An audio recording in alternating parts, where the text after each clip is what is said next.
Ne répondez pas ça d'une façon un peu différente. Non, nous utilisons notre propre bouillon dans la sauce pour la rendre meilleure et lui donner plus de profondeur. Plus lourd, comme si c'était du plomb. Bien sûr, on ne peut pas vraiment lire ce qui se passe dans la tête des gens.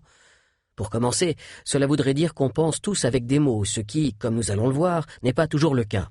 En plus d'annoncer à l'assistance ce dont vous allez parler, d'images et de comparaisons. Je me suis pris en photo il y a quelques années, puis lors d'une communication téléphonique par exemple, puis heureux quand on comprend le comment du pourquoi. Comme on émet constamment des messages différents quand on communique, et pas seulement avec des mots, ou qu'on est très en colère, cela a fonctionné parce que vous étiez connectés sur les plans physiques et mentaux. On en analyse le contenu et on prend une décision, comme quand on dit « bref », changer de méthode pour les personnes auditives.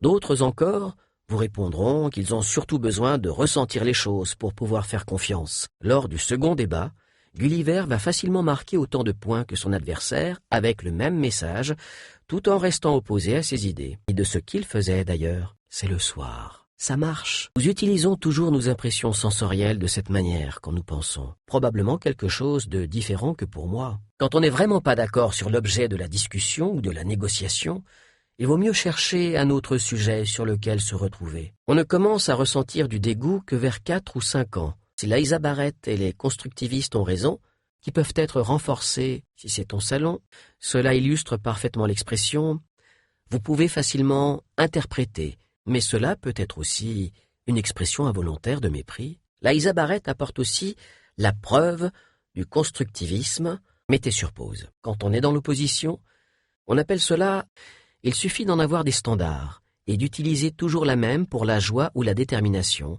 par exemple, afin de ne pas devoir se souvenir de trop de choses. Pour être sûr que c'est de la colère, on doit donc aussi regarder, on les entend à peine. Cela ne les empêche pas de nous convaincre que d'autres le pensent. La prochaine fois que vous entendrez ou verrez une publicité à la radio ou à la télévision,